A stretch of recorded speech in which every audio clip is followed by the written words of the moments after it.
साथियों नमस्कार, मैं एमपी कौशिक। इस दुनिया में किसी पर भरोसा कर लेना, लेकिन बीजेपी के साथियों पर कभी भरोसा मत करना। ये मैं नहीं कह रहा हूँ, ये बीजेपी के नेता ही बीजेपी के बारे में कह रहे हैं। बीजेपी के किसी कार्यकर्ता के मुख से निकले हुए शब्द नहीं है कि कोई आम कार्यकर्ता ये कहे कि बीजेपी के व्यक्ति पर भरोसा मत करना, दुनिया के किसी भी व्यक्ति पर भरोसा आप कर लेना।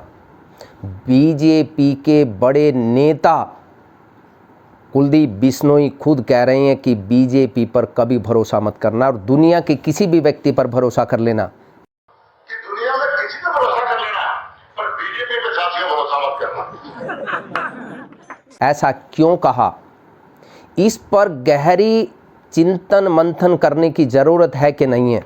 अगर कोई विपक्ष का व्यक्ति ये कहे कि किसी भी व्यक्ति पर आप भरोसा करना, बीजेपी पर भरोसा मत करना, लोग कहेंगे कि विपक्ष का काम ही इस प्रकार के आरोप लगाना है।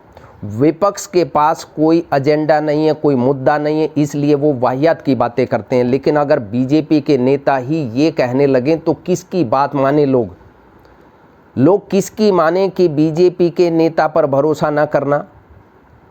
उनकी माने या उनकी माने जो ये कह रहे हैं कि हम इस प्रदेश को नंबर 1 लेकर के जाएंगे, आप हम पर भरोसा करो, आप हम पर भरोसा कीजिए कि हम इस दुनिया में सबसे अव्वल नंबर पर देश को पहुंचाने का काम करेंगे। उन पर भरोसा किया जाए।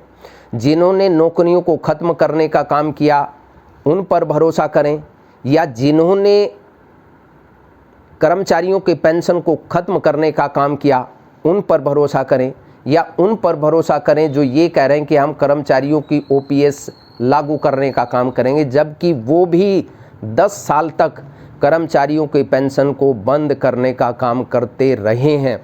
सत्ता से दूर व्यक्ति किसी भी प्रकार के लांछन लगाए, वो समझ में आता है कि सरकार को घेरने के लिए विपक्ष की नैतिक जिम्मेदारी होती है कि सरकार कोई भी काम करे उस पर किसी भी प्रकार का दुष्प्रभाव समाज पे ना पड़े, देश पर ना पड़े, प्रदेश पर ना पड़े, और लोगों को उसका नुकसान ना उठाना पड़े। और एक सजग प्रहरी के तौर पर विपक्ष का काम होता है सरकार के कान खींचते रहना, उसकी आलोचना करते रहना, और यही काम पत्रकारों का होना चाहिए। लेकिन आज की डेट में पत्रकारिता के नाम पर जिस प्रकार से परोसा जा रहा है वो वाकई चिंता का विषय होना चाहिए।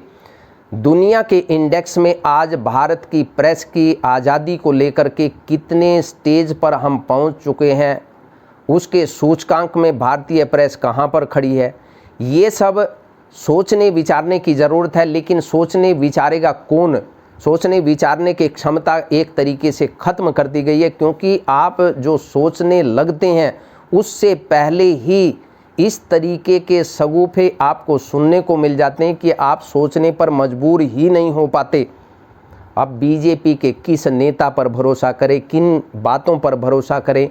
आज वही नेता जब लोगों के बीच में बीजेपी के कैंडिडेट के लिए वोट मांगने का काम करते हैं, तब फिर लोगों की नैतिक जिम्मेदारी बनती है उनसे सवाल खड़े करके, उनकी आंख में आंख डाल करके पूछे कि जो आप ये कह रहे हैं कि पूरी दुनिया पर किसी पर भरोसा कर लेना लेकिन बीजेपी के साथियों पर भरोसा न करना, फिर उनसे ये क्यों नहीं पूछा जाना चाहिए कि आप बीजेपी के कैंडिडेट के लिए जो वोट मांगने के लिए आए हैं, तो आपकी बातों पर हम भरोसा कैसे करें और बीजेपी को वोट देकर उन पर भरोसा कैसे करें? और 10 साल में जिन लोगों ने सत्ता का मलाई चाटने का काम किया, सत्ता भोगने का काम किया, आम जनमानस का विकास कितना हुआ, कितनी उसकी सैलरी बढ़ी और कितना उनका धन बढ़ा, कितनी उनकी नौकरियां बढ़ी, क्या क्या उनके जीवन में सुधार आया, क्या ये पूछने की ज़रूरत आम व्यक्ति को नहीं है?